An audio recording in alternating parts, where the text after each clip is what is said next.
In our neck of the woods, sports is tradition. Sports is passion. Sports is family. Sports is fun. Welcome to our house. This is Southeast Sports Plus Live with Simone and Gerhard Mathangani.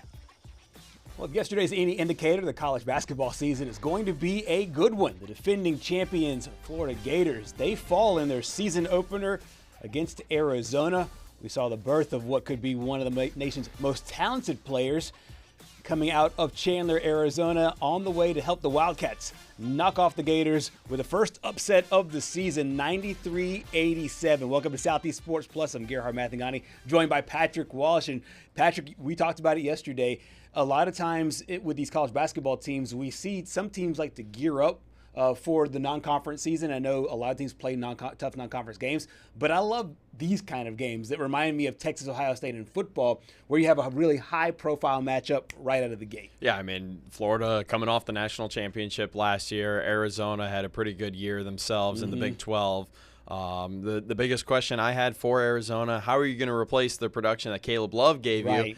And they just go out and get a freshman, Koa Pete, and he just drops 30 points in his first NCAA game. I mean, I feel like no one really heard of Pete coming into this season because when you talk about highly touted freshmen coming into the season, you talk about the Boozer twins over at Duke, which we'll get to talk about in a little bit here. But, I mean, I don't remember hearing Koa Pete's name and then A.J. DeBonsa over at BYU. But for what Pete was able to do against the defending national champion, I mean, that's a performance for the ages right there. No question. 30 points in the opener, and he's a big guy, 6'8", 235 pounds. That's what he's listed. He looks even bigger than that a little bit. Yeah. He reminds me a little bit of maybe like Paulo Banchero, like former Duke guy, plays for the Orlando Magic now. Just like he's a bigger body, still get his shot.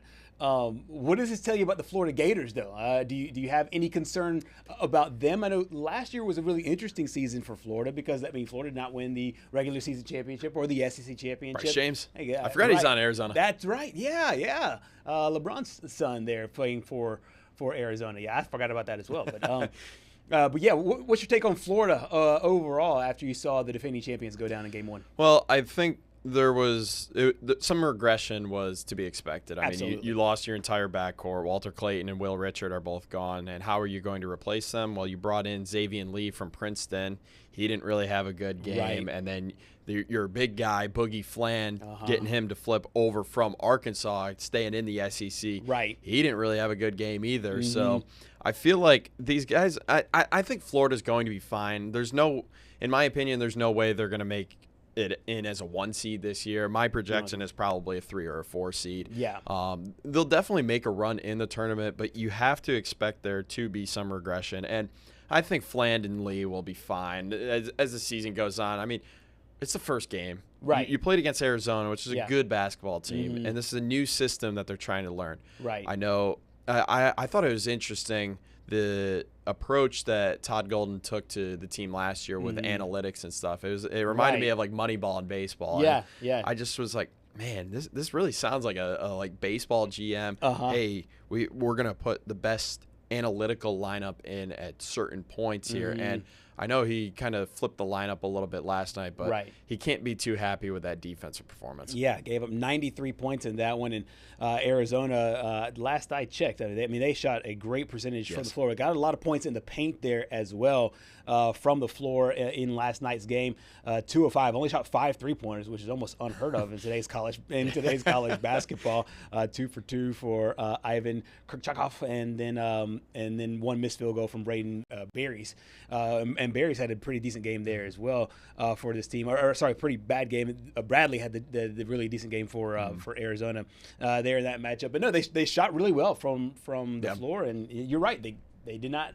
Florida there's something to be desired defensively from that squad. Yeah, and I seriously think as the season progresses, I mean, they're going to get a tune-up game here against North Florida before they take on Florida State. I don't think Florida State's on the upper echelon of the ACC anymore. Who knows what we're going to get out of the ACC this year. Right. But one guy that's a little bit interesting to me is Thomas Haw.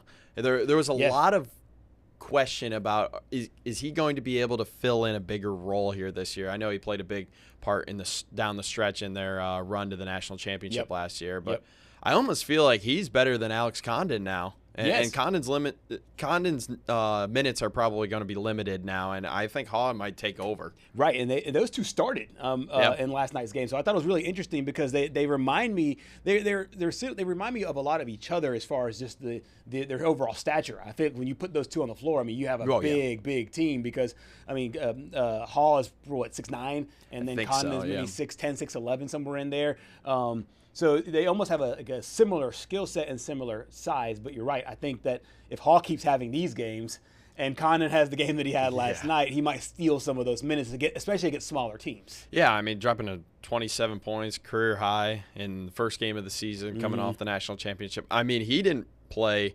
It looked like he didn't skip a beat there. Right. I think he dropped 20 points against Auburn in the Final Four game. Didn't really do too much against Houston. But no one really has good games against Houston. I mean, the defense is just so good. Exactly. But it is going to be interesting for me to see how Todd Golden approaches his minutes and then Condon's minutes. And I don't think do we have an update on Oliver Rue and his progression? I haven't seen or heard. Because, I mean, if they can get him into the lineup and get him healthy and working, I mean, that's going to – Florida's going to be dangerous. Very, very, and a lot bigger there as well. So this is, like you said, this is a team that challenged themselves coming out of the gate, played a really solid team, right fresh out of the gate on this one. And I think it's going to be really interesting for, like you said, Coach Golden, the way he's able to tweak this team. Obviously, last year he painted a masterpiece on the way to how to handle a basketball team from late February through the SEC tournament and then through the NCAA tournament, had them playing their best ball. Got a chance to hear from Coach Golden on the defense being an issue there after giving up nearly 100. I don't think the offense was the issue, man. We scored 48 in the first half. I think, we got up to a good lead. It was our defense that was an issue. Again, credit to them. They were physical. They got close to the rim. They started putting us in the basket and changed the complexity of the game. The way we play is very complementary. And when we're pulling the ball out of the net every time, it's really hard to get out in transition and get early baskets and play the way we want to play. So, it's going to be a game of runs. Anytime you play a great program like this, you're going to go on some runs. They're going to go on some runs. I just felt like they kind of, to their credit, I thought we had a chance to really, jump on them, and they fought back and took a little lead going into halftime, and then we were just battling the rest of the way. But the issue for us tonight, especially during that stretch, in my opinion, was on the defensive end and on the glass. 90 points. You just brought this up to me. It wasn't clicking there for a second that they only shot 5 3-pointers. Yeah, and only made 2. The box score reads almost like the early 90s in the NBA. Yeah. And I know you weren't born yet at that time, but it was like games were in the high 80s, low 90s. Teams would shoot anywhere between 5 and 10 at the most 3-pointers, and obviously today's basketball is completely changed. Now teams just chuck them up, but 5 3-pointers. They only made 2. The same guy made both 2. Ivan Charnikov for Arizona. He went 2 for 2. Wow. The other players of the team went over 3, and they dropped 93 points in the game. You just don't see it. Yeah, now I understand why Todd Golden. I mean, I watched bits and pieces. I was trying to play like carousel with all the games going on, trying to keep up with everything. Yeah. And man, if you that's what, outside of 6 points, and I don't know how many free throws they shot, but that's a lot of baskets inside the arc. That is a major problem. And I mean, if you could get a guy like Oliver Rue healthy and into the rotation and start to see him get some minutes, I mean, he could definitely help there. And as Todd Golden just mentioned there, they need to do better on the glass. Right. Well, who's better than a glass cleaning 7-foot guy? Yep. That'll just go and just clean up the glass, dish out some assists, easy dunks, man. I would pay just to watch these 7-foot plus tall dudes just standing dunk. I know. I think Wemby's close. Yeah, I think Wemby can do it. Close. Yeah, they said Wemby grew. They said he grew in the offseason, which is unbelievable. He's 2 inches taller now. He's 7'4". So, so the Florida Gators go down. And speaking of 3-pointers, going back to Florida, they were 7 of 27. Yeah. So you would have to figure that that's going to balance out as well. They'll make more 3-pointers as the year goes along. And obviously they lost the game by 6, and so 2 of those go down. It's now in overtime. So. So yeah, the defense is a concern, but the offense looks to be one that can take that next step moving forward. There, you talked about Xavier Lee and Boogie Flan. Those are two really interesting matchups there. But as you mentioned, also for Florida coming up, this was the first game, but they have a pretty good stretch here moving forward. Yeah, I mean, here's a look at some of the notable non-conference games remaining against Power 4 opponents. I mean, you've got Florida State coming up next week after the tune-up game against North Florida. And then you've got Miami, so you're taking on all of your in-state opponents. And then those two in December are the real interesting ones, going to Cameron Indoor, taking on number 6 Duke, and then facing number 9 UConn. Right. Just 2 seasons removed from their back-to-back titles. So, I mean, that's going to be a really interesting matchup. And here's the thing, though. This is good because this tells me that the SEC is serious about being a legitimate contender for a long time. Yeah. We talked a little bit about how it's way back in the early 2000s, it was the Big East. And then it slowly started to transition back to the ACC. Right. And then the last few years, it's been the Big 12. And now we're starting to see the SEC. And I think the ACC-SEC challenge is going to be very interesting to see. 100%. And I believe that's why Florida's playing Duke. I believe that is their ACC-SEC. That is in the SEC challenge, yeah. I actually want to get those matchups. I know it's not for a while. I know my Syracuse Orange play Tennessee, and that's going to be a good game. Okay, after, yeah. That'll be interesting. They got stomped last year, but it's a different Syracuse team this year, Vol fans. So they're going both football and basketball. Yes. It's a lot of Syracuse love. A lot of orange. Yeah, a ton of orange. Those games on December 2nd, as we mentioned, Florida at Duke, Georgia at Florida State, Miami at Ole Miss, North Carolina at Kentucky. Of course, That's you got to get big one. Yep. the blue blood game there. Missouri at Notre Dame, Texas A&M at Pitt, Tennessee at Syracuse, as you just mentioned, Virginia Tech at South Carolina, and Oklahoma at Wake Forest, which is a little intriguing as well. Yeah, I like how they seem very balanced, though. It doesn't seem like, one team's just going to overpower the other. South Carolina looking to bounce back after it was a rough year last year. Right. I think they won 2 SEC games. They were one of 2 teams, them and LSU, that didn't make the tournament. Yep. And I think Virginia Tech just lost yesterday to a Group of 5 school. So it'll be rough over there in Blacksburg. I just feel bad. I know. I mean, you got a football program that is just dying for some success. Yep.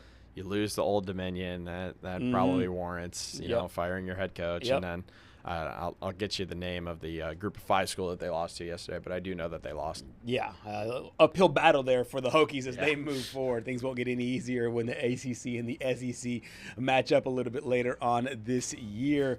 Coming up next here on Southeast Sports Plus, we will talk some Tennessee, both football and some basketball coming up next.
Back here on Southeast Sports Plus, lots of entertainment, not only in college football, but college basketball there as well, Patrick. And we got a chance to see most of the teams out of the SEC play last night in the college basketball season opener. We will get to that, and we will talk some football. Let's head over to Knoxville, catch up with our good buddy Sam Granville. It's everybody's doing that the circus act right now of juggling the flame, so to speak, of football and basketball. Well, let's start on the gridiron first, though. Obviously, a really tough loss on Saturday to the Oklahoma Sooners. Now that everybody's had a couple days to process it, given the expectations of the season, how has that landed now that loss number 3 is there in the books? Yeah, loss number 3 certainly comes with, different stages of grief as a Vols fan, because you're looking at, we probably have close to a 0% chance at making the playoff at this point. But again, you mentioned, what does that look like in terms of the expectations heading into the season? Well, again, we've talked about this all season, is really there wasn't a clear set of expectations coming into the season. A lot of Vols fans early on were pleasantly surprised with the product that they got on the field, especially when you go into that Georgia game that you probably should have won and you take them down to the wire, you go into overtime, everybody's pleasantly surprised. Mm-hmm. Now, of course, when it gets to the point where, okay, we're probably not in contention for the playoffs, you reverse on those expectations that you had early in the season a little bit, and you go, okay, we're disappointed that we're now not in contention for the playoffs. We're upset at our coaching staff. We're upset that we are not the best team in the SEC. When you knew coming into the season, you probably weren't going to be in that contention for an SEC title. Yeah. Now, of course, hindsight's always 20/20, and you always would love to be in that playoff picture as you're moving through the month of November, but that is probably not going to be the case for the Vols, as they're going to need a lot of help to even be in that conversation moving forward. Absolutely. You saw there on the graphic, nearly 200 yards given up on the ground. The defense has been a talking point all season long. Saw Robinson with 115 yards there on Saturday night. And I hate to just, beat a dead horse when it comes to this defense, but it was one of the, obviously we went into the season knowing that, okay, it's going to be bad. Then there were injuries on top of that. And then it just felt like, it was almost inevitable that the defense would be one of the issues in now the quote unquote downfall of this football team. What do you make of that defense and what they put on the field there Saturday? And is there a lion's share of the blame on them for how this season has fallen on itself? I think a lot of the blame this season has been thrown on the defense. However, for this game, for the first 35 minutes of game time, that was far and away the best product that I have seen all season from this group. They the whole first half, they were bend not break. They kept the Sooners from getting inside that 20-yard line red zone mark. Forced a lot of field goals. Unfortunately, the guy with the short shorts is making all of his field goals out there. Can I ask your take on this? What do you think of those shorts?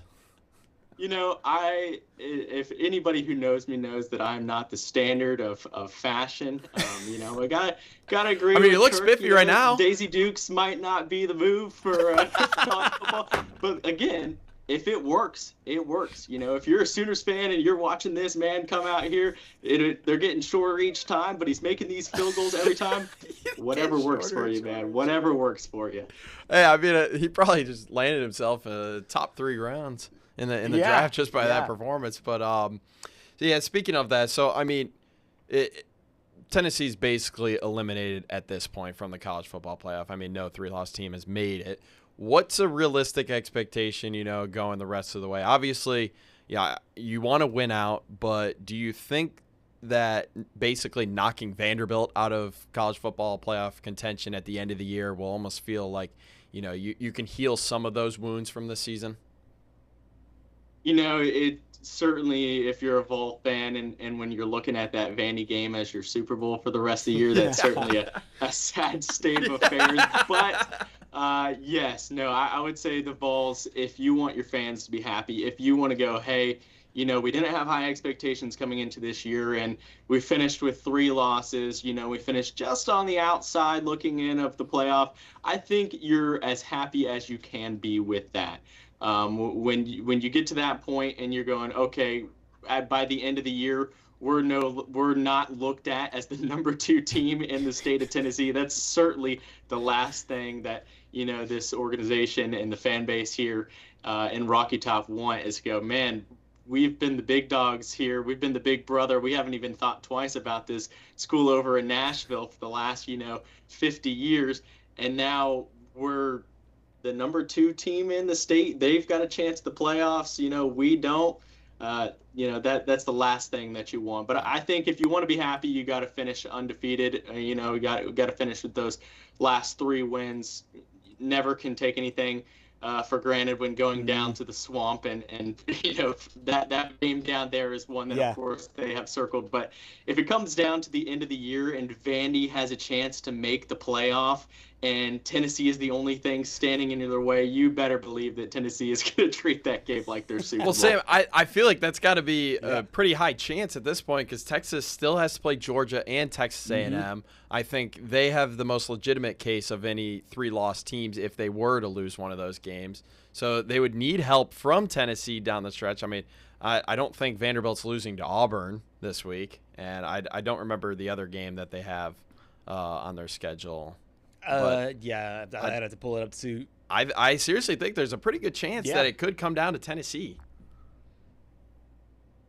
And I think everybody here is aware that that's the case. I think everybody around, Tennessee football knows, hey, that is the last thing that we want. And if it comes to a Vandy loss at the end of the year, you'll start hearing what is the current chirps of, hey, I don't know about this coaching staff and Heupel around here. You'll start hearing that more, even though, in my opinion, I think that's absolutely, absolute lunacy that we're even having any of these conversations at this point, when you knew your expectations coming into the year. And for the most part, you've, surpassed those expectations. But you take a loss from Vandy, you see those boys over there in the playoff and competing, the only team in the state competing on into mid-December and the end of December is Vanderbilt. Yeah, there's going to be some harsh conversations, at the very least some pointed comments over here on Rocky Top. Exactly. Hopefully level heads will prevail over there, and just realize a year ago you were in the top 12 there at the college football playoff bracket. It was Kentucky's the other game that they have sandwiched in between Auburn and Tennessee, so I expect them to win that game there as well.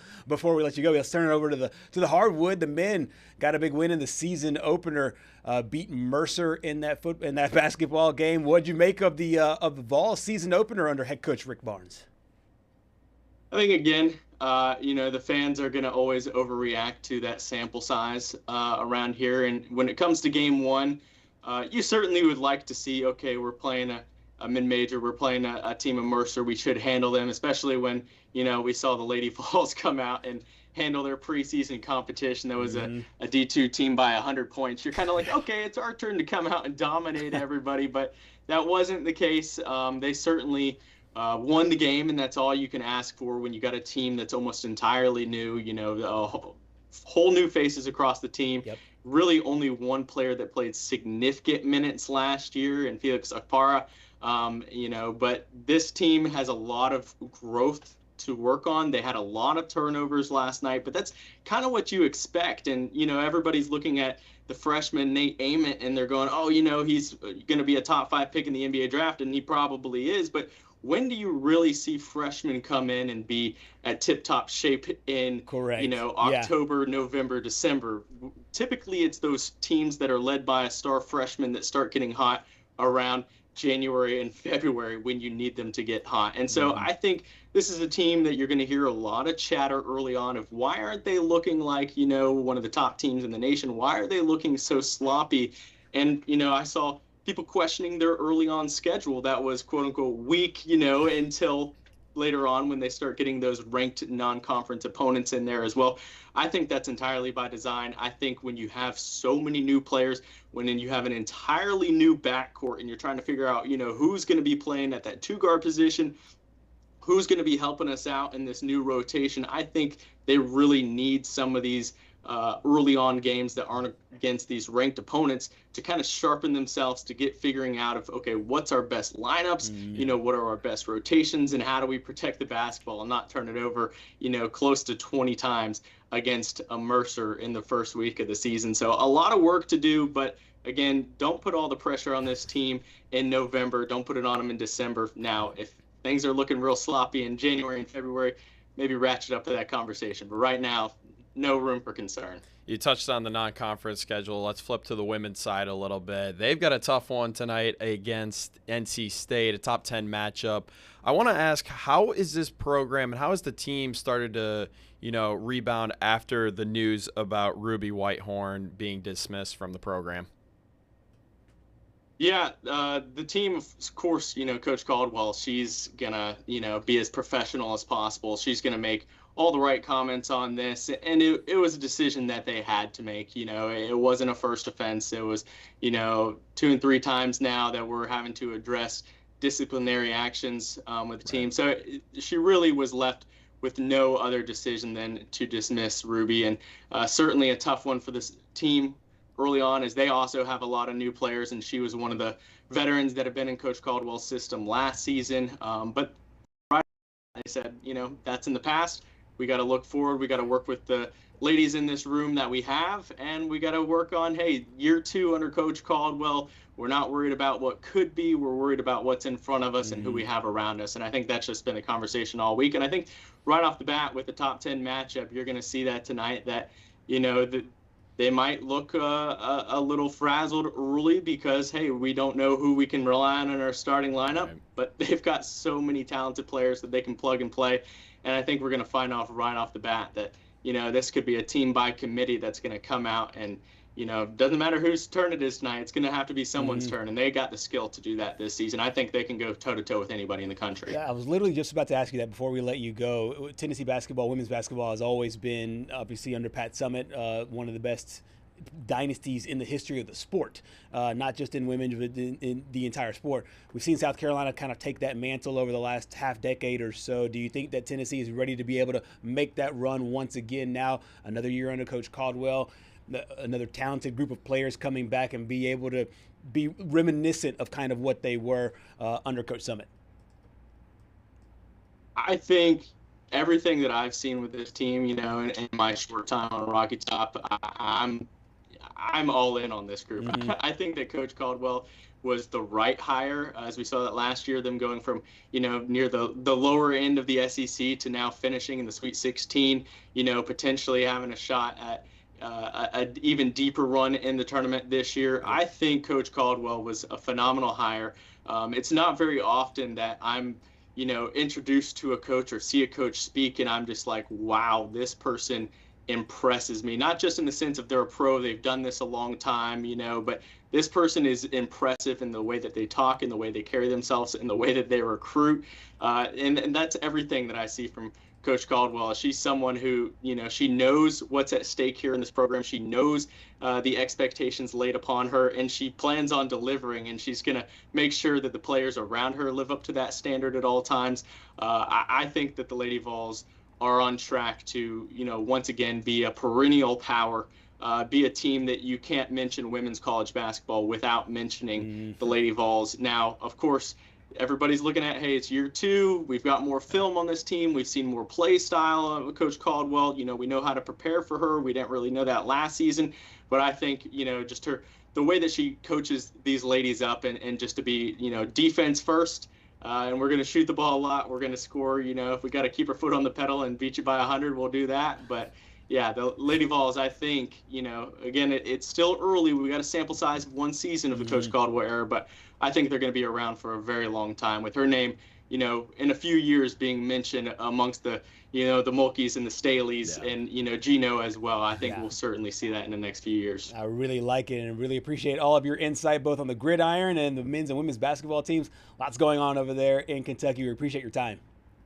Absolutely. Thanks, guys. Absolutely. Sam Granville joining us from Knoxville. Lots going on there. Obviously, Tony Vitello leaves a couple of weeks ago. The football program has championship aspirations that kind of falter. And then basketball heating up as well. Yeah, I think it's the perfect time for basketball to be heating up after Tennessee basically got eliminated from the college football playoff this weekend. But I think the men are going to be pretty good this year. And as you mentioned, Kim Caldwell, he's got the ladies in a good spot. Yeah, they're absolutely rolling right now. Big game against NC State. Coming up tonight here in their regular season opener. Coming up next here on Southeast Sports Plus, we talk another big college basketball matchup, Duke in Texas on the men's side. That comes your way next.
Back here on Southeast Sports Plus on this Tuesday, and we are right in the nexus point of college basketball, college football, all bleeding together.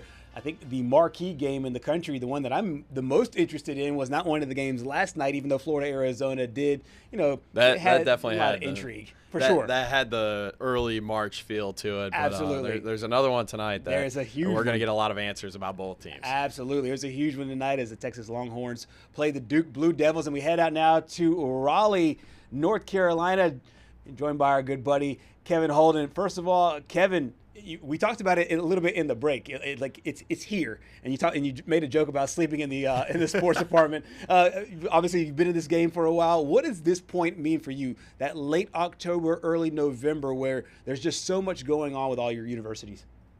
I mean, it is one of the most fun times of the year, but it's also one of the busiest times of the year, and that's for us. That's the crazy part. Well, okay, I'll give you my weekend. Saturday, NC State beats Georgia Tech. That's an undefeated team.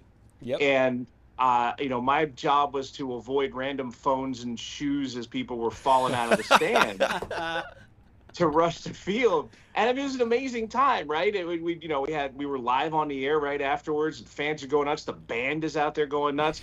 You sleep, you wake up, and you go, okay, now we've got the first game of the Will Wade era at NC State. You've got UNC in their opener, and then you got Duke on Tuesday. So, we're looking into cloning. We're looking into maybe getting a few more of our guys out there. No question about it. Specifically about this Duke and Texas matchup. Of course, Duke last year. Duke is one of the blue bloods of college basketball. Last year, obviously made a really nice run. Coming back now with game, another marquee game to open the season. What do you make of the Blue Devils going into this year and some of the ways they are moving on without a couple of players who are now in the NBA, most notably Cooper Flag? Yeah, it's kind of nutty to me that in the NIL era, you can have a situation where these two sentences go hand in hand. This team lost its entire starting five to the NBA draft, but they're a top 5 team in the country coming in. Exactly. it blows my mind, right? And obviously, Duke has that tradition. They can recruit well. They can bring guys in. But like that's really crazy that you had Cooper, you had Con Knipple, you had Sion James, you had Tyrese Proctor. I mean, it was a whole group that left. But it's just a reload for this year. And the Boozer twins were, the story going into this season. And I think Cameron Boozer has kind of put himself into that conversation now. His first, it wouldn't be his first, but the last exhibition game that they had in Tennessee, Cameron Boozer, chopped the 20-point mark, which was fantastic. And then he topped the 20 rebound mark, which came out of nowhere. So, I think that there's a little bit of insight into two things there. I think Cameron Boozer is legitimately one of the best players in college basketball, even before he plays a regular season game. That's no pressure, right? But but the other half is that I think Jon Scheyer thinks his key to success this year is to develop skill sets for his guys. He won't have just a scorer and a rebounder. He'll have players who can do some of everything. And I think that was the point, is that, Cameron Boozer comes in as a scorer, but he's going to try to work on the other parts of the game, the rebounding, that sort of thing. Kevin, I feel like this is definitely a little too early to have this conversation, but I don't want to do like what we've done to Arch all year and where we hype him up in the preseason. But do you think there's any possible way that Cameron Boozer could just pick right up where Cooper Flagg left off and just be another great freshman for Duke? I think great freshman is well in the cards. Mm-hmm. I don't know if we see another Cooper Flagg for a little while. Might have to pump the brakes on it a little bit. I mean, the thing about Flagg is he comes in as an 18-year-old and he looked like a 27-year-old. Mm-hmm. Like every part of his game. Like Jon Scheyer at one point in January had a presser and he said, during one of his press conferences, and he said, we're telling Cooper it's okay to score, man. You can score points. Like, you don't have to have X number of assists and X number of everything else. It's okay if you're our leading scorer by a long shot. And so I think Boozer's got the talent to be at that level, but Flagg to me was just like one of those, genius minds of the game. It's just tremendous. No question about it. I think when I go back to old Mike Krzyzewski teams, of course, players stuck around a lot more then than they do now. There's a lot of one and done. And I feel like the formula is a bit of a hybrid between the two. You still have to have your Cameron Boozers, your Cooper Flaggs that'll come in there. They're there for a season and then leaving.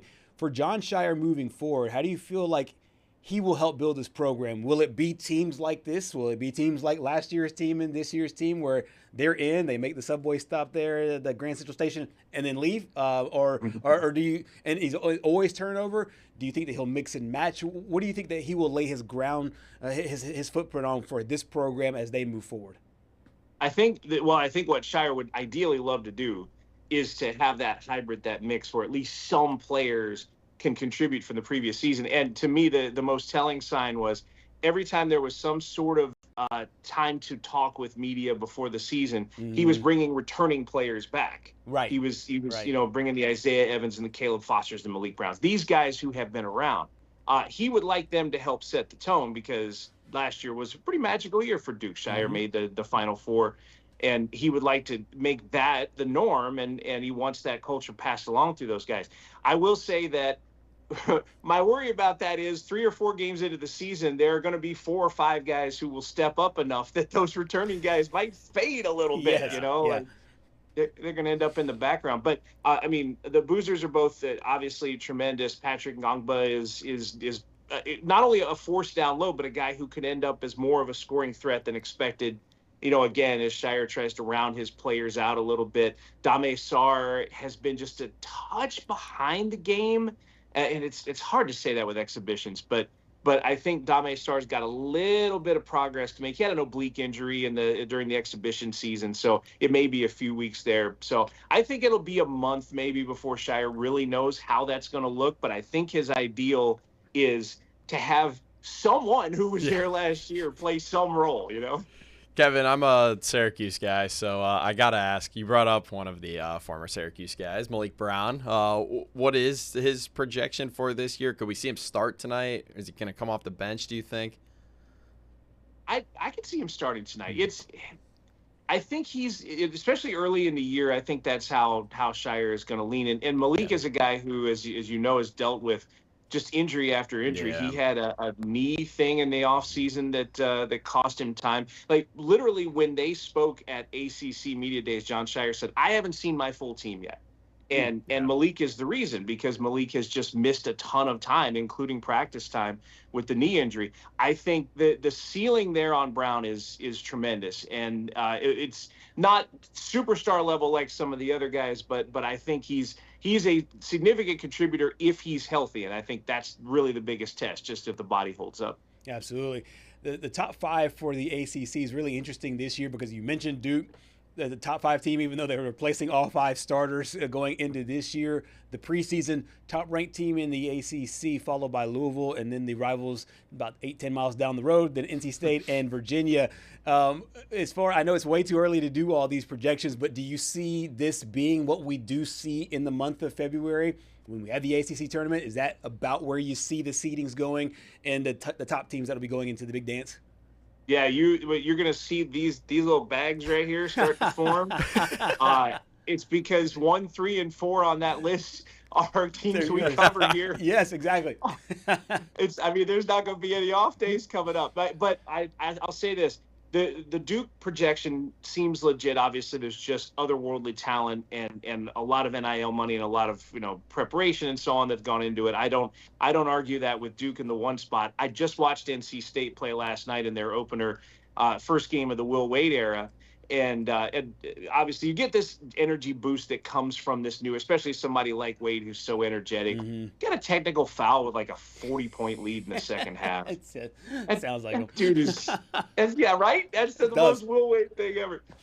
And so I think they are way more experienced than people give them credit for. You break down the roster and you see guys who played in the Final Four elsewhere or in the tournament elsewhere. So I think that 4 is legit.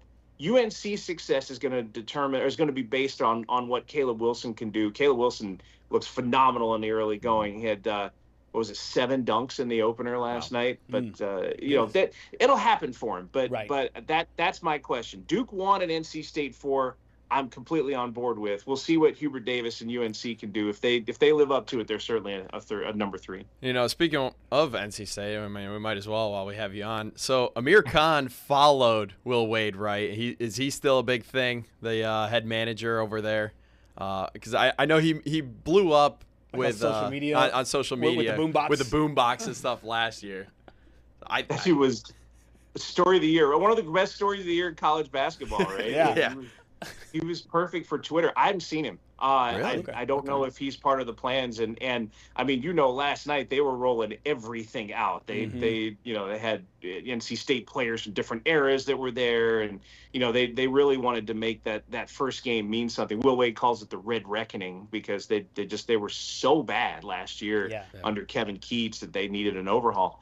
No, I haven't seen him unfortunately, and that's sad because that'd be a great story. I'd love to talk to him. I know, and maybe like a soft launch kind of thing. Yeah, maybe he's just trying to he had his moment last year. Yeah. Maybe he's trying to take the heat off a little bit, right. And then if they need like a spark or something, he'll come back and he'll just bring the swag. Man, I can just picture it now. It's like Duke, NC State in the ACC championship, and I just see Amir Khan just walking out with boombox, and then Duke just starts getting scared.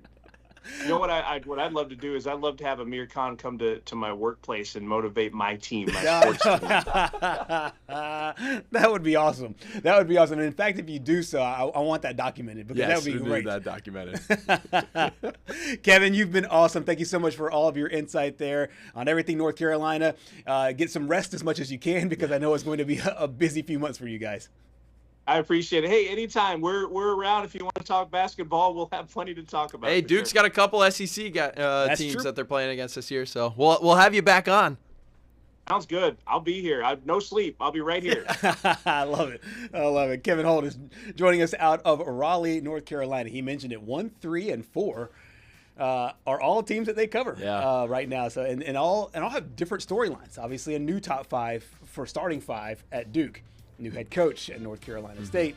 Can North Carolina move on and get back to where they're used to? So it's a lot of different storylines for each of those programs. So it's a busy time of the year for those guys. Different storylines. This is going to be a big year for the ACC. It was Yeah. a bit of a down year last year. There are some people questioning, is the ACC still the premier conference for college basketball? I think this year is going to be the telltale sign of that. Right. Never felt like Duke was really threatened last year, besides the loss to Clemson, which is still shocking to me. I know, right. But still, I think it's going to be an interesting year for the ACC. And, I mean, we've got the ACC-SEC Challenge in just over a month Just now. over a month from now, and we mentioned North Carolina State. They'll play Tennessee on the women's side. Yes. So from both the men's side and the women's side, lots of great storylines going on over there, and it intertwines in the SEC in a really awesome way, and we're so glad to have Kevin joining us from North Carolina to document that. Now, coming up next here on Southeast Sports Plus, we play one of our favorite games, Contender or Pretender.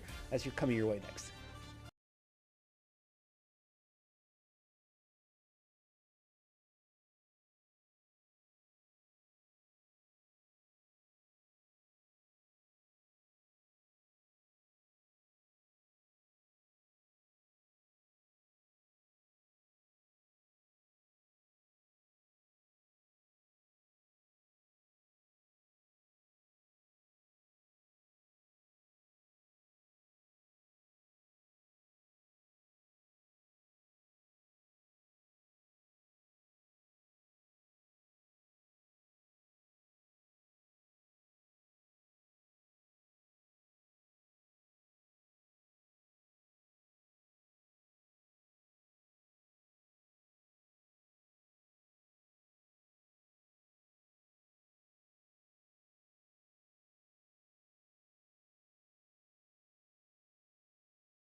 Welcome back to Southeast Sports Plus. We close out hour number one with one of our favorite games here. We have these little data points throughout the course of the regular season, and so with each data point, we ask ourselves a question: contender or pretender? Now, the college football playoff poll, those rankings come out tonight. So yes, the first one. Right. So they'll tell us who the real contenders are, essentially by the actual formation of the bracket. But we will play this game as it relates to the teams that we cover and the teams that we've kept an eye on all season long, and also projecting forward with their futures. Because It's not just a contender or pretender right now.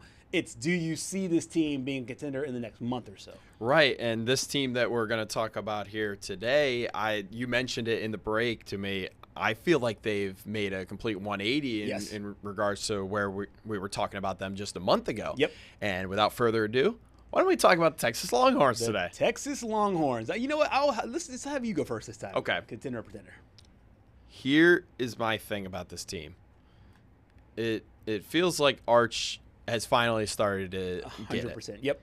And you can't really say, oh, the concussion knocked him into shape and stuff like that, because he still had a really good game before he left the Mississippi State game. Right. It feels like he's got that swag back. Yeah. I remember watching the runouts, or ESPN had a camera on him right before they were about to run out, and he just turns around and he just yells into the camera. I'm like, oh yeah, he's back. Yeah. He's got that swag back, and he definitely showed it. Yeah, the offense was simplified a little bit in the Vanderbilt game. I know Wingo it was just screen pass, and Wingo just did the rest. But still, I mean, it takes some I think the big thing early in the season was the incompletions and just how they looked. Right.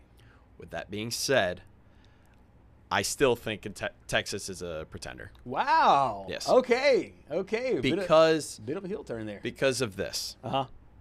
Yeah, you won these close games. Yeah, you're winning the games. Right. But then you've got to face Georgia. That's the thing, yeah. And then you've got to face Texas A&M. Yep. And if I think I literally just said this earlier in the show. I think if they are they can be a 3-loss team and make it. Mm-hmm. The thing is, if they do lose another game, which I think they will, they need help from Tennessee beating Vanderbilt, because I still think a 2-loss Vanderbilt team makes it in over a 3-loss Texas team, even though Texas beat them. Right. Because then you're going to have like the Florida State all over again. Rah, rah, rah. You Correct. can't do this. Yeah. But if they're both at 3 losses, Texas makes it over any Big Ten team and any ACC team. And they would be, in your opinion, the best 3-loss SEC team. Oh, yeah. Yeah, the best 3-loss I mean, SEC team. you look at that schedule. Unless Oklahoma loses to Alabama, and so let's say Oklahoma now has 3 losses, but Texas beat them on the field. Oklahoma would be the best 3-loss team if Texas were to lose to A&M and Georgia. Right, yeah. right. Which it could happen. Yeah, that could happen. I'm going to go the opposite, but I really liked a lot of your reasoning, because I'm going to go contender. Okay. Because I do think that there is part of something with Arch that has flipped, and I don't know what that is. You mentioned it might just be a confidence, a swag, a moxie. Something in his game has switched, and I feel like he's now in a good headspace to where I believe in him. I trust him to go play Georgia in Athens. But here's my question to you. Yeah. Can you trust this defense, though? That's the thing. That's the problem, and that's been the issue, which coming into the season, it's been so seesawed, because coming into the year, after the first 3 games of the season, it looked like the offense was going to struggle and the defense was going to play lights out. And it now has seemingly has flipped, where last week they gave up 31 points to Vanderbilt. The week before that, they gave up 38 points to Mississippi State. It looks like the defense can't be trusted. To me, it's not as bad as Tennessee's defense, even though they are giving up a lot of points. I just see them being able to get past Georgia. The Texas A&M game will be interesting, but if you're sitting there with 3 losses and 2 of them are in conference and 1 is out of conference, so say you're sitting there with three overall losses, that might be able to sneak you in from a brand perspective. And I think from a brand perspective, Texas will kind of have the upper claw. But if on their resume is that little stretch run and a win over Georgia in Athens, they're able to get that win, I think even a 3-loss team, they would have the best resume of those 3-loss teams. Yeah, I think so too. It's just, again, I think it comes down to they need help from Tennessee beating Vanderbilt, because Vanderbilt will make it in over Texas if they are a 2-loss team. Right. I still think I'm not going to change my opinion on the SEC is getting 5 teams in no matter what. This past weekend only proved that with Georgia Tech and Miami losing, so there's probably only going to be 1 or maybe 2, maybe Virginia and Louisville in from the ACC and maybe 2 from the Big 12. But, I mean, you look at the Big 10, you could make the obviously Ohio State's in, Indiana's in, Oregon's in, but who is that 4th? I don't think that Michigan's better than Texas. There's just no way. I don't see it happening. So they're going to need to get some help. But it is interesting, though, because I mentioned this to Roger yesterday. The Mississippi State game, defense was getting gashed for 3 quarters, and then they turned it up the last quarter. Yep. And then you flip it over to this game against Vanderbilt, locking down Diego Pavia. And it almost felt like you could make the argument maybe it was garbage time. Right. They took their foot off the gas or all that. Yeah. Still, if you want to be an elite defense, you cannot just give up 200 yards and 3 touchdowns in 1 quarter. Right. You were this close to losing the game, I think Roger said. Correct. Yes. And exactly. And we've talked about the injuries, too. You mentioned it on the show a couple times. Michael Taft still not in there. He's an All-American, former walk-on, but he's an All-American. Oh, yeah. So from a leadership standpoint, because he was at SEC Media Days, from a leadership standpoint, you miss him in the huddle. You just miss his energy and his leadership. And then, of course, his play there as well.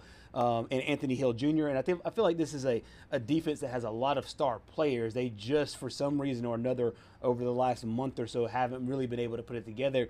But the question goes on the backside: has Sark and the offense, have they found the spark to make you get rid of that? So where it's like the Dodgers bullpen. Yeah.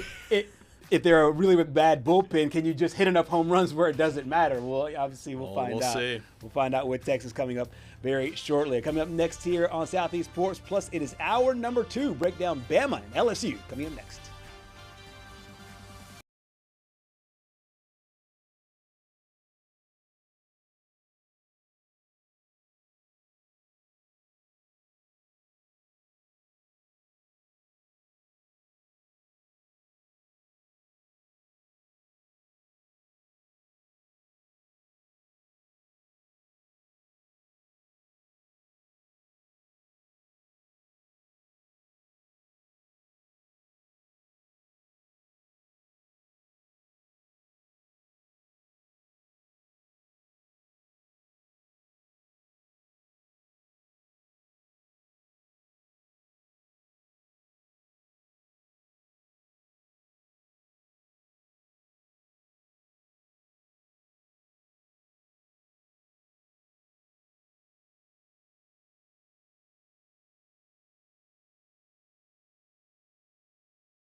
Outbound transmission?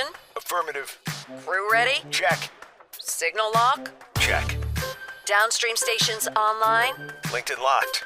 Let's light this candle. Flame on. In 3, 2, roll show open. In our neck of the woods, sports is tradition.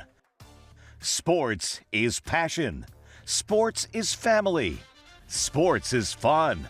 Welcome to our house. This is Southeast Sports Plus Live with Simone and Gerhard Mathangani.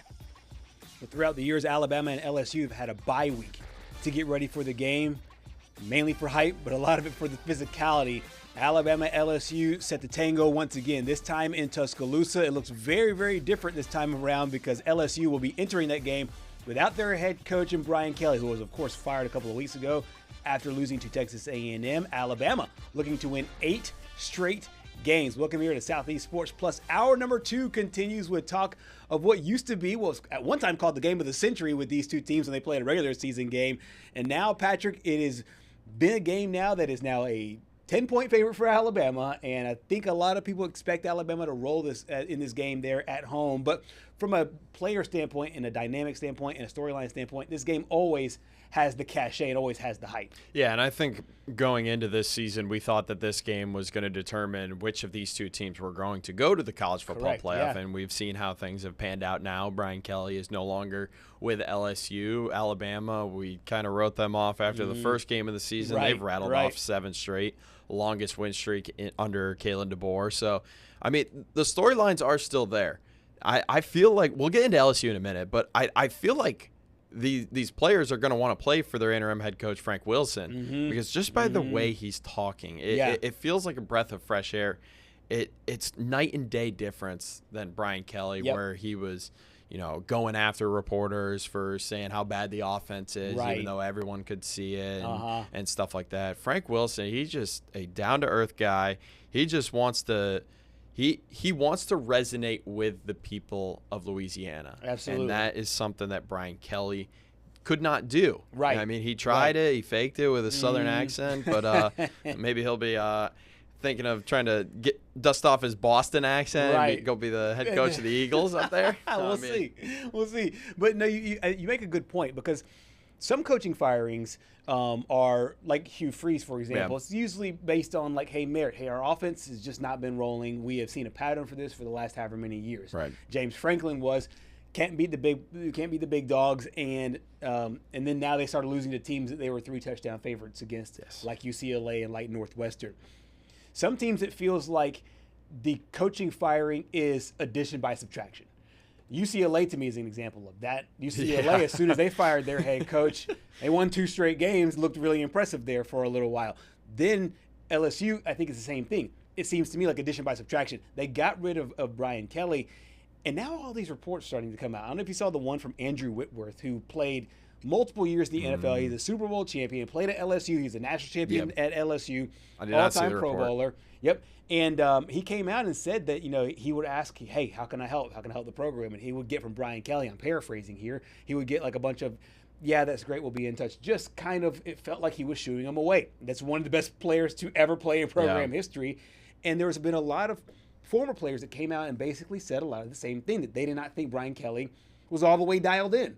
And now you're seeing the complete antithesis of this with Frank Wilson. He's a Louisiana guy. He's come back to lead this program.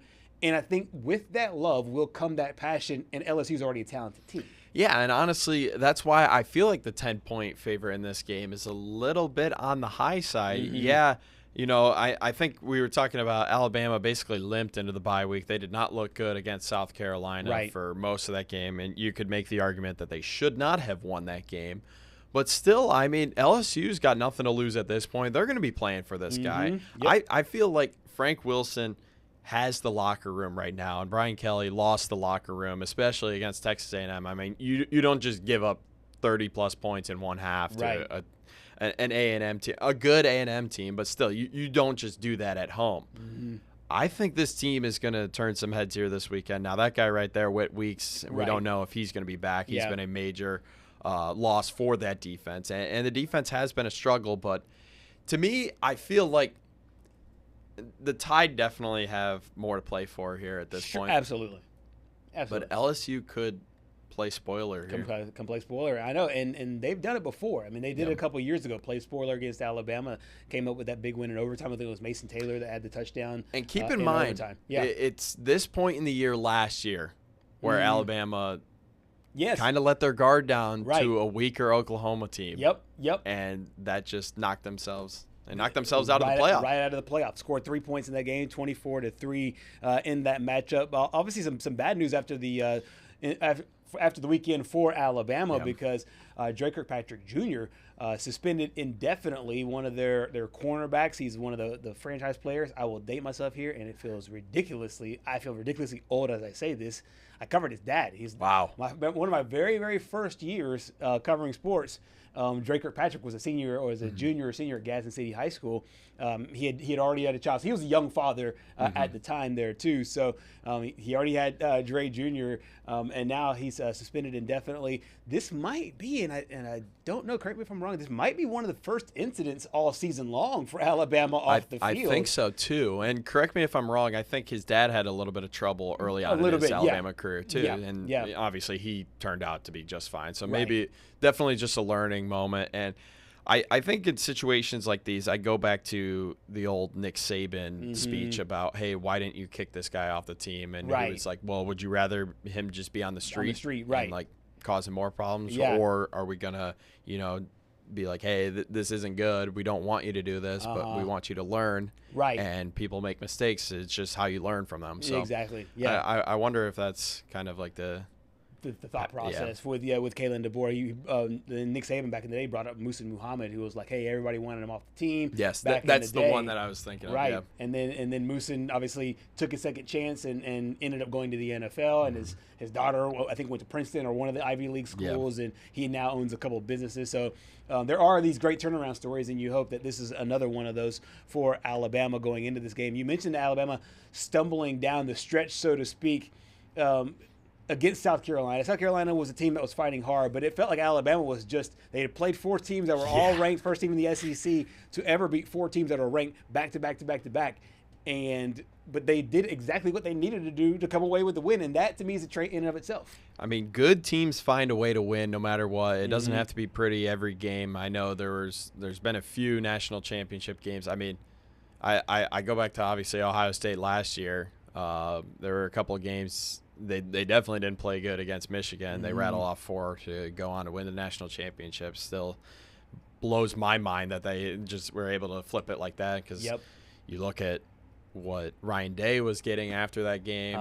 People wanted him gone. There were talks that Brian Hartline was going to be the new head coach. And but good teams do just find a way to win. And I feel like this Alabama team, I mean, they've been in these close games against these good teams, but they're always on the right side of it, not the wrong. Yeah, and there is a certain thing when it comes to going through adversity and being able to pull away there at the end, where I think that Coach DeBoer has a lot of faith and trust not only in his coaching staff but in the players in themselves to be able to get it done. And Coach DeBoer met with the media for the first time this past week, talking about their preparation for the Bayou Bengals. Yeah, I think it just really goes into having a great staff that puts a great game plan together, gets it dialed in a timely manner,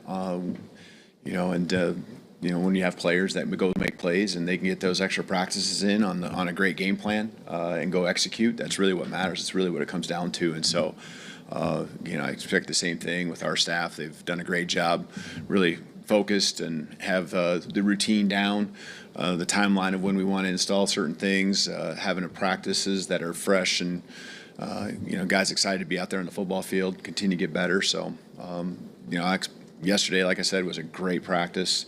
It wasn't long, but it was just, a dialed-in Sunday practice, and, looking forward to getting on the field tomorrow, Tuesday, and I think. So everybody now is looking forward to Alabama tonight and what's in store for these guys as they now project forward.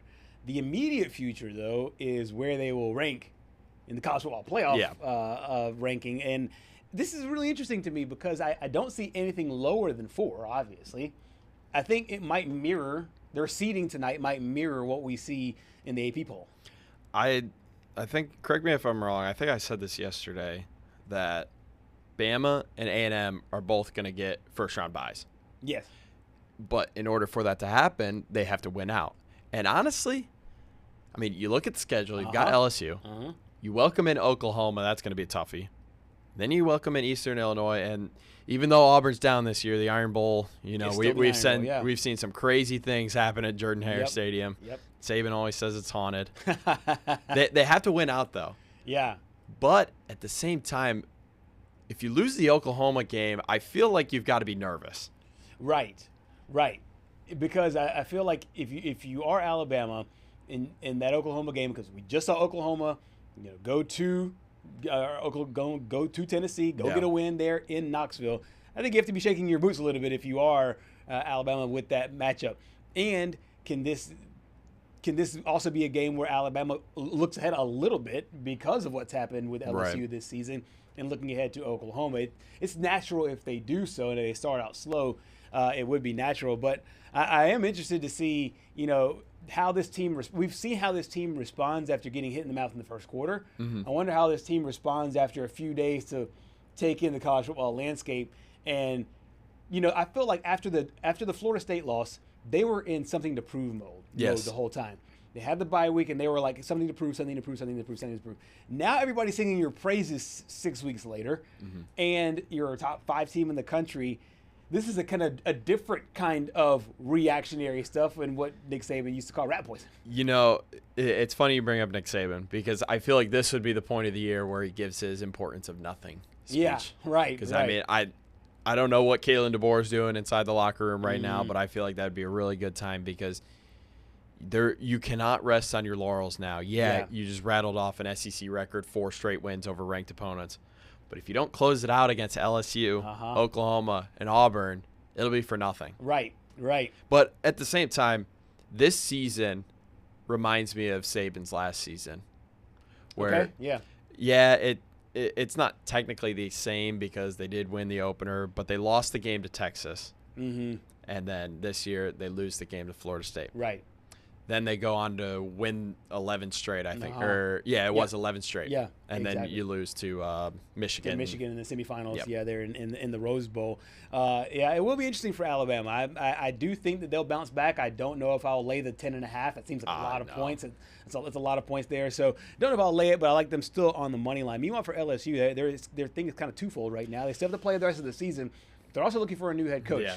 Who will be on the sidelines, in your opinion, in the 2025 edition of Bama LSU? We gave our initial thoughts on this last week, and these 3 guys, as you'll see on the screen here, John Summerall, Joe Brady, and Lane Kiffin, are all linked to the job according to sportsbooks. My opinion on Lane Kiffin is not going to change. He is staying in Oxford. There's no way in my mind, and I think Kirk Herbstreit had a great point. Yeah, I think he posted something on social media about Lane's not going to leave. I mean, the expectation there. He always, I think he said something like, Ole Miss has always been like tier 2 of the SEC. Right. And who knows how much money Ole Miss actually has. I mean, you don't know if you're just on the outside looking in. I just think Lane can make Ole Miss a better job than LSU, than Florida.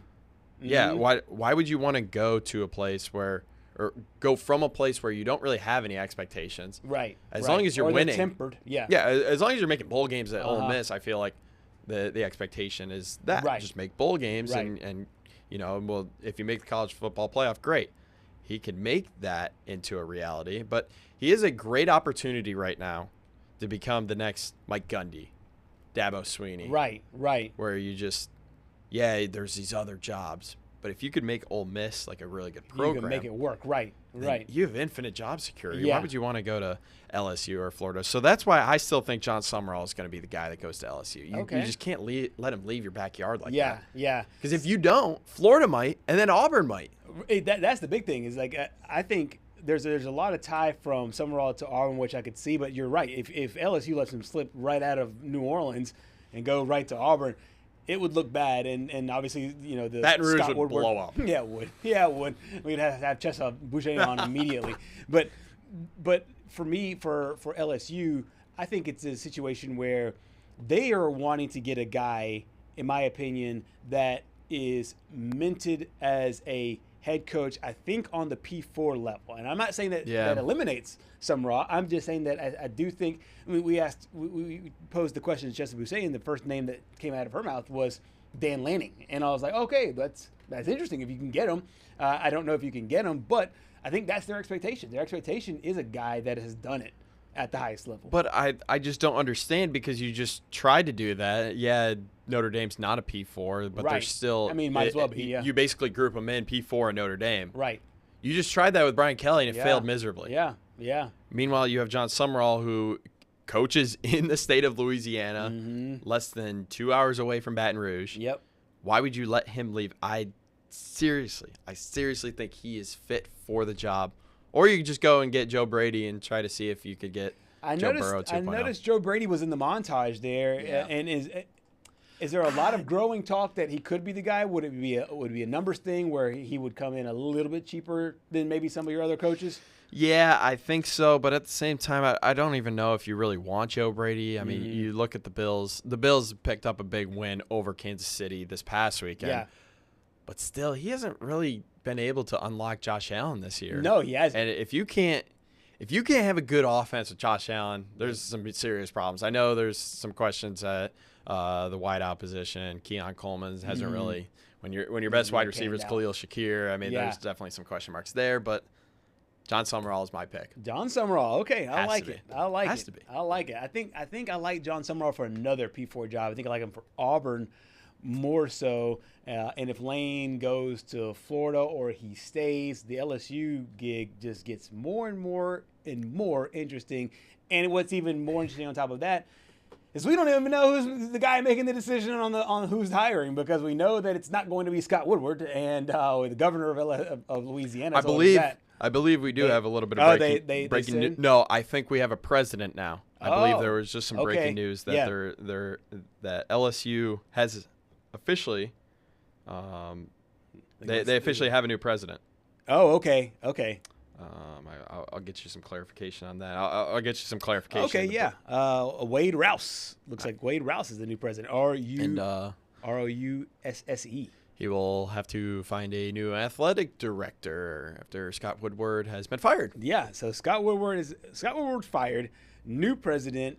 The governor's chiming in. It's been chaos. It's been everything and more. This is what happens when LSU does not have a good football team. Yes, because if you think Auburn fans are impatient, LSU fans have been impatient because the basketball team has been struggling. The women's basketball team isn't struggling. No, they're not. The baseball team's great, so they want champions down there. They do want champions down there. Exactly. The interim head coach and Frank Wilson, he's a Louisiana guy. It doesn't look like he will get the job, but he will coach the team in Tuscaloosa this week. We got a chance to hear from him. He is a very, very talented coach who wants to contribute, who want his side of the ball to excel. And here's what I've said to him: you don't have to do it by yourself. We're a team. We're three phases of a football team, and the things that we need to do to allow our defense to get its swagger back, let's do those things. Let's incorporate these things into a practice setting. One of the things for him was, Coach, I need to see physicality in an inside run drill, if you will. You got it. We're doing it tomorrow. All right, so we'll get a little roughed up, if you will, and play inside run offense against defense so that we're given the best sample size. It won't be a full-out scrimmage. We're not doing those things in season, but we're going to mix it up a little bit so we can see speed and physicality that when our defense sees it on Saturday, it's not shocking because of the look you've gotten all week has not been realistic. So that is interim head coach Frank Wilson just before the matchup against the Alabama Crimson Tide, that game in Tuscaloosa. Bama once again about a 10.5-point favorite in that matchup. Coming up next here on Southeast Sports Plus, we go back to the hardwood, talk Auburn's opener, as Stephen Pearl is now the new head coach for the Auburn Tigers. That and more next.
Last year, the Auburn Tigers were the #1 seed in the Big Dance. But you fast forward a few months, there's a new head coach there on the Plains. Still has the same last name as the former head coach in Bruce Pearl, but it is Stephen Pearl making his regular season debut with the Auburn Tigers. They won their 2 exhibition games against Oklahoma State and against Memphis, but they played for real this time. For the real standings, they played Bethune-Cookman. They were a big favorite in the game.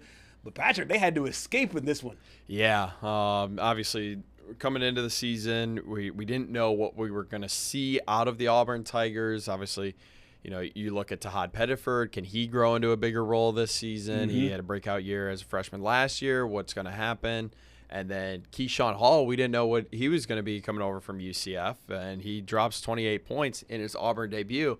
But, I mean, you look at it. Overtime against Bethune-Cookman, who, in my opinion, I think they're going to win the SWAC, and they're going to make the tournament, 95-90. But hang on. I'm looking at you, Auburn fans. Can you guys pump the brakes for, 2 seconds, please? Okay. I mean, I know you guys are up and at it because the football team didn't do anything this year. And now you're mad because, the Tigers, they're going to be bad it's this just year. Transferring energy. Yeah, man. The Tigers are going to be bad this year. It took until overtime to beat Bethune-Cookman. Please stop for 2 minutes. Mm-hmm. What are we doing here? It Bethune-Cookman played arguably the greatest game that they could have played in an opener. Yeah, I mean, they shot the lights out. They were. I mean, they were red hot all game long. Mm-hmm. They were red hot all game long. I'll get their final numbers here in a minute. But at one point, they were 54.5 from three-point range. Yes. I mean, yeah, you were basically waiting. You're like, okay, yeah, they're shooting great, but when are they going to cool off? And they just never did. Right. But I mean, you knew there was going to be some regression. And Bethune-Cookman, I seriously think they're going to be a good team this year. But just give Stephen Pearl some time. Give him a chance. I mean, give him some time because if you don't, then you're going to set up him for failure. Yeah. And I think it's really it's really a lazy thought to think, okay, well, Stephen Pearl he can't coach like Bruce because here we are taking Bethune-Cookman and they're taking us to overtime. I feel like that's a lazy thing because he even said we're still figuring this thing out. Yeah. We're still figuring out all of our rotations. We're still figuring out who, because keep in mind Janai Broom won Player of the Year. I forgot which publication honored him, but you're missing the Player of the Year. Mm-hmm. You're missing another a huge force down low in the post. Miles Kelly was a great shooter. Kelly's really good. Yeah, great shooter there on the outside. This is Chad Baker-Mazara's got 8 years. Yes. He needs to get on LinkedIn pretty soon. Exactly. But, I mean, you can look towards guys like Keyshawn Hall moving forward this season so that way it doesn't feel like Tahad has to do everything. And honestly, I was pleasantly surprised with Keyshawn Hall. I got a chance to watch him in person last year when I was at West Virginia and UCF played the Mountaineers. Right. And he looked pretty good. So I think he's going to be a major key for this Auburn team moving forward. But the question still stands, how are you going to replace Dylan Cardwell? Mm-hmm. How are you going to replace Janai Broom's offense and defensive efficiency? And it's to be seen. Right. I mean, you don't want to give up 90 points to Bethune-Cookman. Right. But it's a long season, and they've got a gauntlet to go through before they get into SEC play. Yeah, they do. They did themselves no favors as far as it relates to the non-conference schedule. And I've heard both Nate Oates for Alabama and Stephen Oates say something about this hard scheduling because the committee does reward you towards the end of the season for playing these games. So you could finish 500 or maybe 10, 11 wins in your conference. You snipe off a few wins here, then you're good to go. But you see it. Number 2 Houston, number 7 Michigan, Arizona, who we just saw beat Florida, and the top They'll move ranked up from team. 13. Yeah. Oh, no question. And then Purdue, number 1 in the country. We'll see if the Boilermakers are still number 1 in the country. But, I mean, as you mentioned, the committee favors a tough schedule. Yep. And there was some controversy last year. Oh, is Auburn really the number 1 overall team in the nation? Right. Go back to the Maui Invitational. And that was a big win. Yeah. And honestly, I think that paid off for them in the end, winning the Maui Invitational. Yeah, right. And honestly, outside of a first half scare to, I believe it was Alabama State in the first round. Right. They looked pretty much unbeatable the rest of the way up until Florida. Yeah, and Alabama State had the benefit of playing in the first 4 games, and I've always thought that those teams that play in the first 4, you're just rolling because you got that game already in you. But you mentioned the Maui Invitational, and that was huge. That was a huge turning point for this team because you play a tournament style. It's not like the regular season where you play on a Monday, on a Tuesday, and then on a Saturday, or a Thursday, Wednesday, and a Saturday. You're playing their, kind of tournament style. So it really helped them out for what was to come there in the NCAA tournament. I'll pose this question to you. Yeah. Do you think Auburn can just run it back again this year? Do you think they can right the ship and get another one of these on your screen? I don't know. I'll have to see this one play out. I don't think so as of right now. If I'm answering the question right now, I'm just going to say no because we knew going into the year they would have the leadership on the court. Janai Broome and, as you mentioned, Dylan Carwell. Miles Kelly came on as the year went through. So they basically had coaches that were on the floor coaching this basketball team, and that's where they made their run. I don't know if we have that as of right now this year for this basketball team.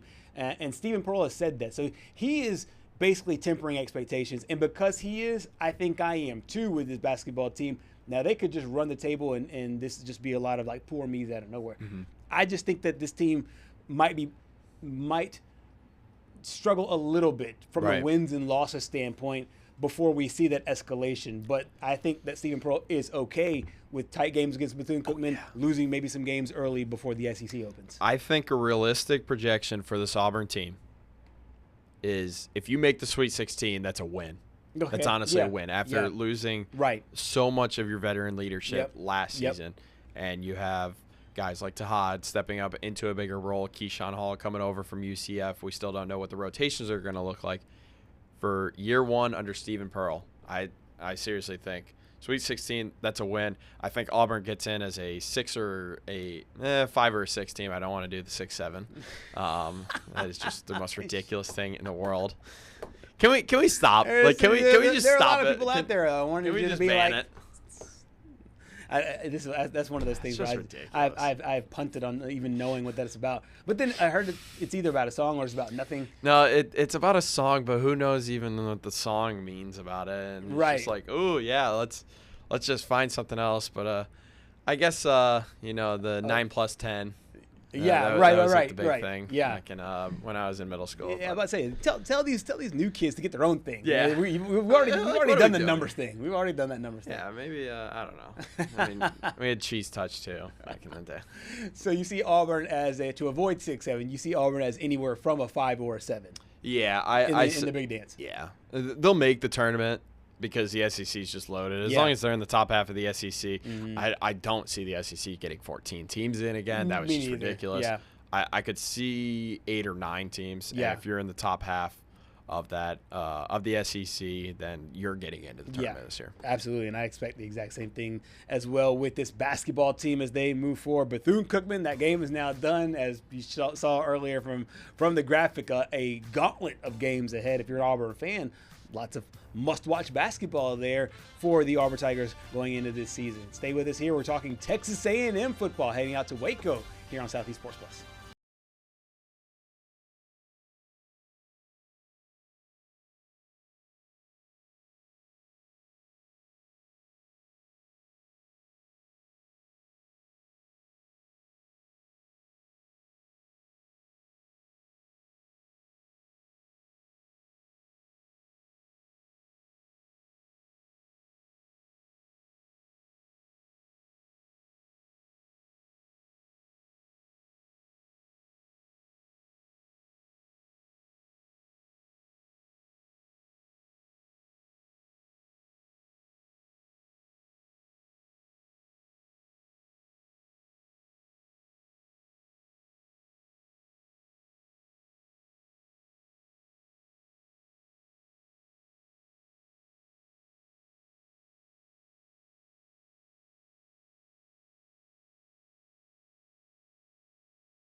back here on Southeast Sports Plus on hour number 2 here. We're pleased to be joined by our good friend Parker Ream. And Parker, this is one of the most interesting times of the year. We were talking during the break about this crossover period between football and basketball. There is a lot to dive into with Texas A&M basketball because there is some connections with us here in the state of Alabama with the new head coach there and Bucky McMillan. But of course, we want to start with the football team, who still has a 0 by the loss column, expected to be in the top 3 tonight when the first college football rankings come out.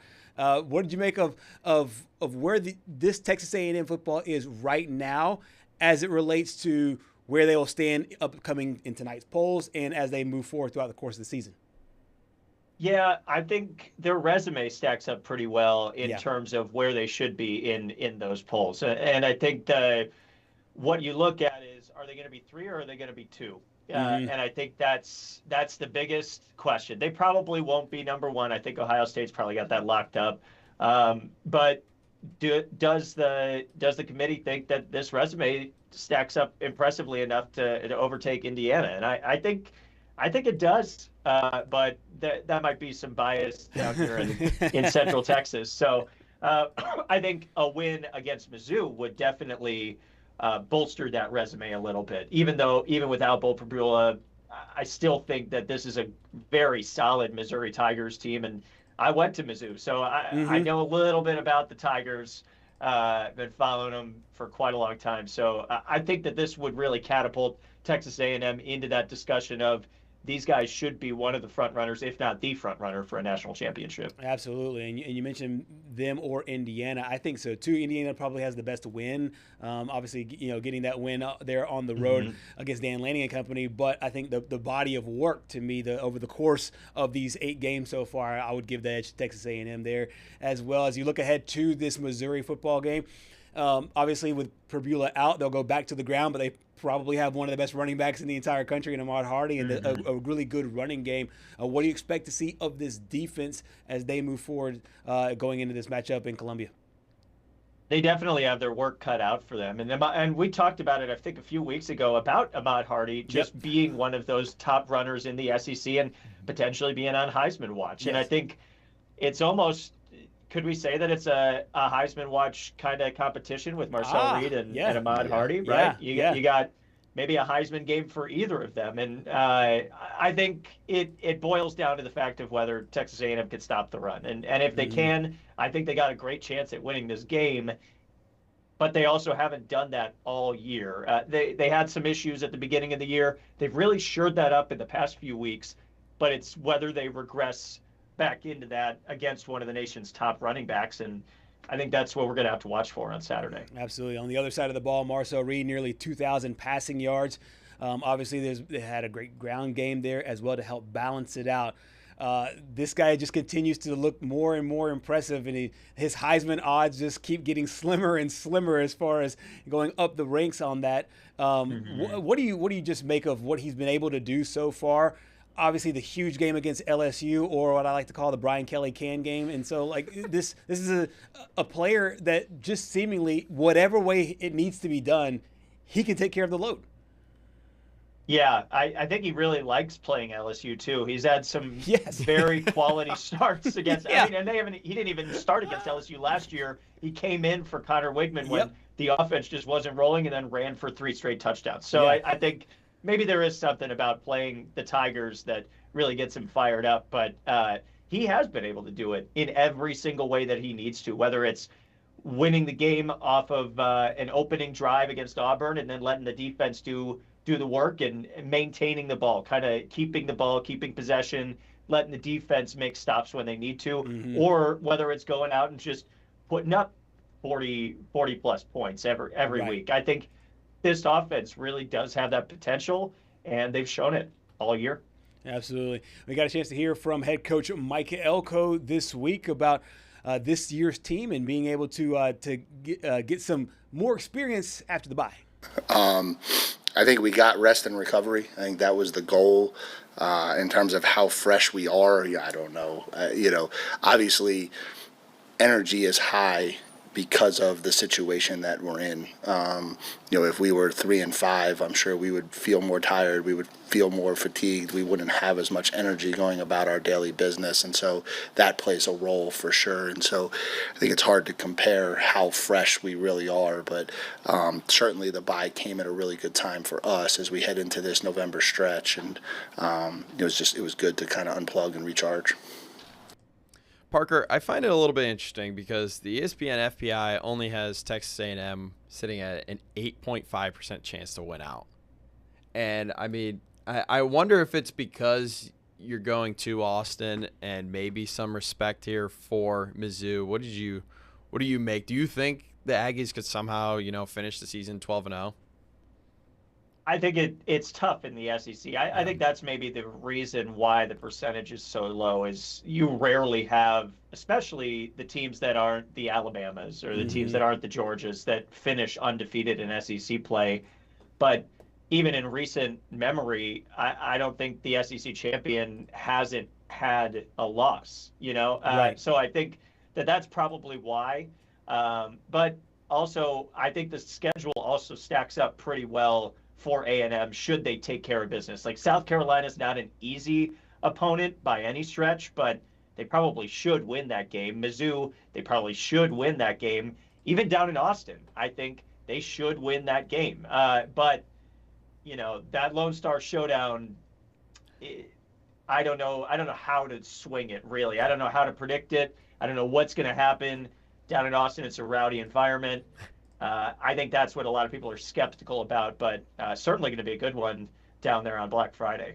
No question. And I think also, too, another kind of a looking forward situation going into that Texas matchup. Let's just say Texas A&M is 11-0, and they're in. I mean, they're in guaranteed. Yeah. And let's say Texas is, fighting for their lives. I can see a situation like that where Texas comes up with that big win. They're in Austin. Another big road game for this team. The last two times Texas A&M has gone on the road, obviously the 42 points to Arkansas, 25 to LSU, respectable, but that's not been an offense that was really humming at all. What do you make of this team just going back on the road, being road warriors once again? I know there's a bye week there in between, but it was a weird scheduling situation for Texas A&M because you had so many home games to start and then now going on the road. Well, it's good that they've been able to get it done in the early season. I think that gives them some confidence going into this road game. Like, hey, we've done this before. Let's just go do it again. And last year, Mizzou came on the road to College Station. I actually went to that one as a fan, as a Missouri Tigers fan, and there was a lot of Aggie fans that didn't know that, this guy actually works in this market.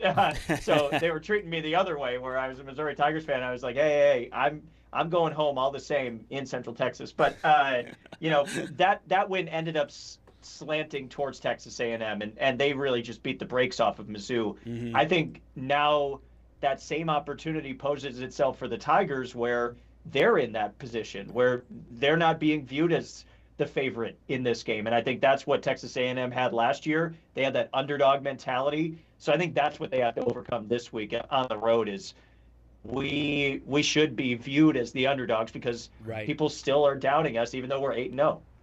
Yeah, absolutely. Let's flip over to the basketball court now. Texas A&M, obviously, with a new coach in town, Bucky McMillan, coming all the way. We played each other in high school basketball. He played at a school down the road. Absolutely. Yeah, That's awesome. He played at Mountain Brook. I played at Homewood. He was an unbelievable basketball player, a great mind also, too. We lost connection a little bit in college, then picked right back up when he started back as a coach on the high school ranks. He took it to Sanford, and now he's there at Texas A&M.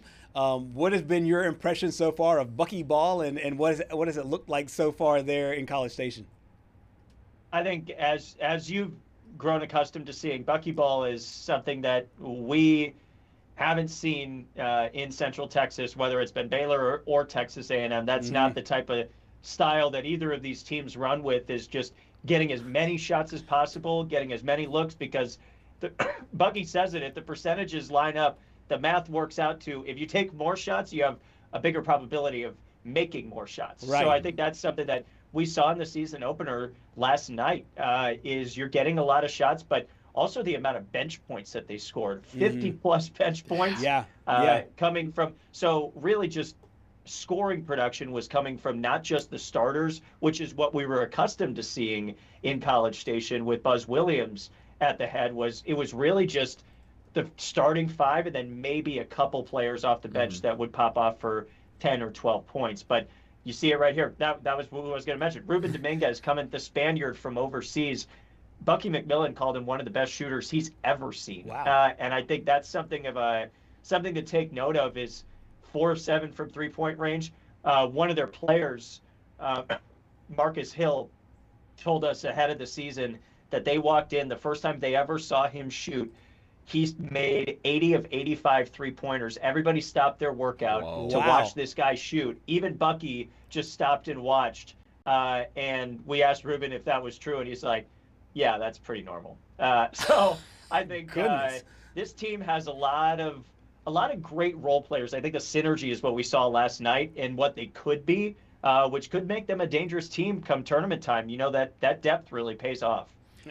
I was looking at the box score a little bit, and I know you were talking about the depth there, but there was one stat line that kind of surprised me a little bit. Pop Isaacs really didn't seem to like he was doing too much. I mean, he had the 2 great years at Texas Tech, went to Creighton last year, helped lead them to the tournament. And then I also look at another former Texas Tech guy, Federico, and it didn't really seem like they were doing much either. So was it just the other guys were just on a heater and they just didn't really get in and play, or was it just off games?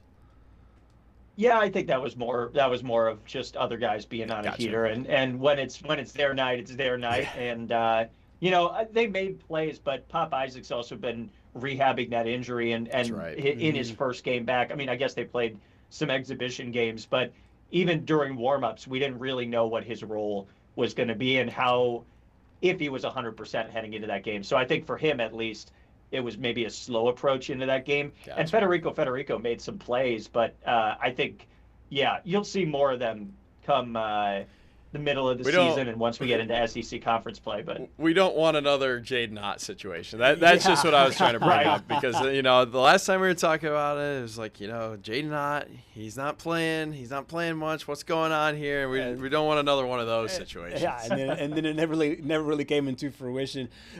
Parker, what is a reasonable expectation for this year's team? Obviously, a brand new coach. All these guys getting to know one another in a brand new system. From your perspective, following the sport for as long as you have, and from the fans that are out there that just really maybe like this style of ball, what are some reasonable expectations, especially being in a league as tough as the SEC? I think reasonable expectations would be to make the NCAA tournament. If they could do that in Bucky's first year, I mean, they only have one returning player from last year's roster. So having to build that from scratch, I think, is something maybe you expected a little of from Bucky McMillan. Just coming in as a new head coach to a new program, you get a lot of transfers in this day and age.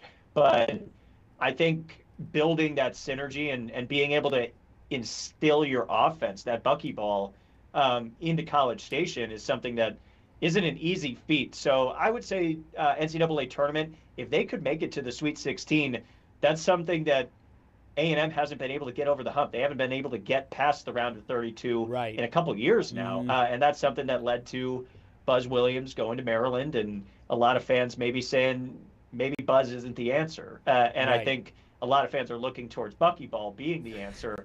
And we'll just see if that comes to fruition. Absolutely. It's certainly thrilling basketball to watch. You'll have a lot of fun covering that basketball team as they move forward. Parker, thank you so much for joining us here on Southeast Sports Plus today. We appreciate your insight. Thanks, guys. Absolutely. Parker Reed joining us from Waco. He has a really fun basketball team to cover. And probably maybe a top 2 team, depending on the way the polls stand tonight. Honestly, you could make the argument that Texas A&M can jump Indiana. Yes. It's just I don't know if they will. I think 3 is a good spot for them right now. I don't see Indiana also losing out. I think their hardest game on their schedule now is Maryland. Right. Which our friend Noah Gross will say that's the easiest game that they'll play. That's a guaranteed game. But we've seen upsets in and around college football. Just look at your alma mater and West Virginia pulling off a big upset. They finally won a game. Exactly, pulling off a big upset there. So nothing is completely over in football, although it looks that Indiana has sealed up that maybe number 2 spot. We'll find out in a few hours. Coming up next here on Southeast Sports Plus, we will close up shop here on a Tuesday.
Well, this is kind of a perfect story for a day like today when we are doing the hybrid of the college basketball season opening and the college football season right now in full force. Not just the football season, but also the coaching carousel. We get to blend all three in this last story. One of the most famous NBA players of all time who used to go to LSU is now chiming in on LSU's coaching search.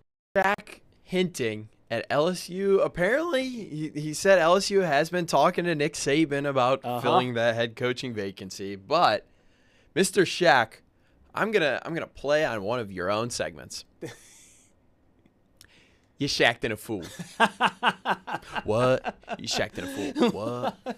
She shacked in a fool. Number one, Shaq thinking that Nick Saban is going to return to coaching. That is Shaq, stick to inside the NBA. Yeah. That's going to be number one on Shacked in a Fool. That is number one on Shacked in a Fool. When LSU is hiring a coach. But that is a hilarious segment, by the way, and he should put himself on there. Goodness. I remember so in middle school, you know how no one pays attention to anything. Mm-hmm.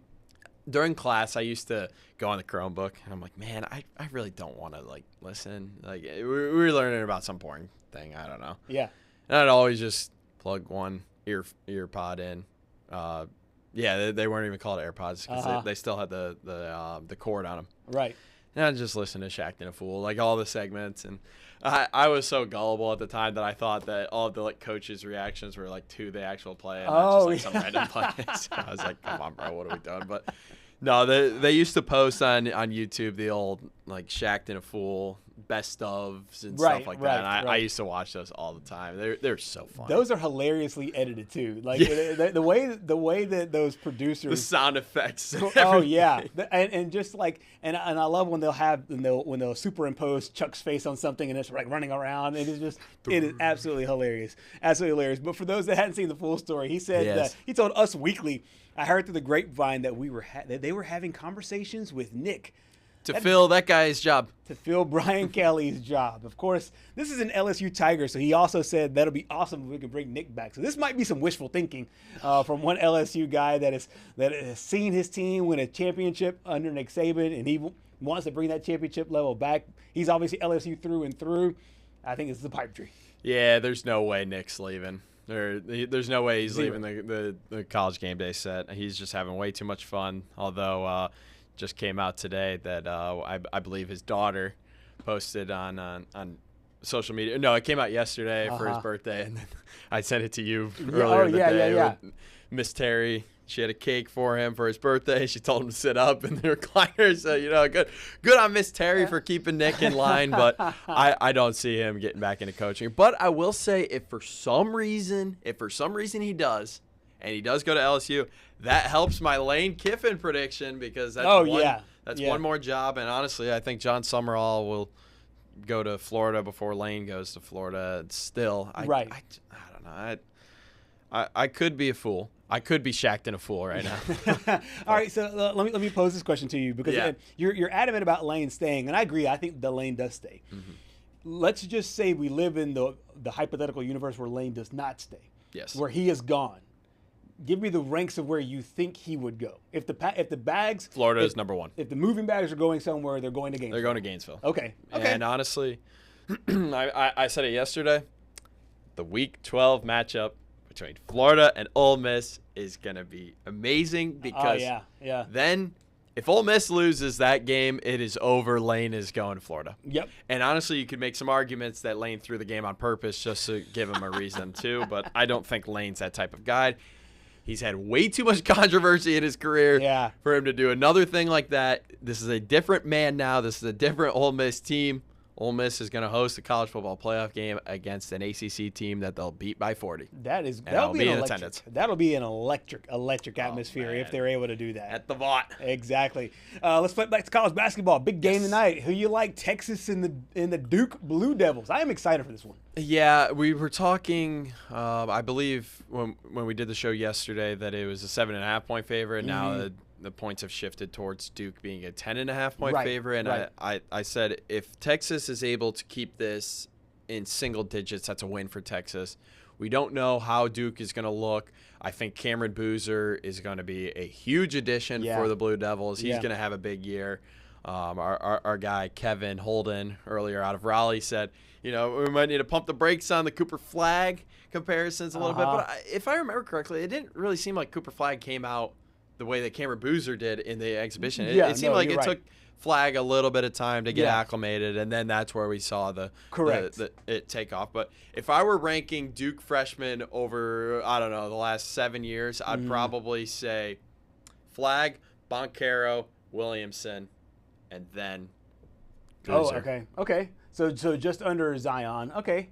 There's just so much hype around Zion. Yeah. There was almost probably too much hype there around Zion coming out. And I'm with you. And I think Cooper Flag, he got a lot of hype because he played with Team USA. LeBron and Steph and all those guys saw him before they went out to Paris. Right. And then his stock obviously just exploded after that. But I'm ready for it. Who you like Duke in the game? I like Duke in the game. But you like Duke and to cover? Duke by 16. That's my final. Duke by 16? Okay, I can see that. I can see Duke by 16. Boozer, 30 spot, matching Poe from last night. That's it for Southeast Sports Plus. We'll see you tomorrow, 2 to 4.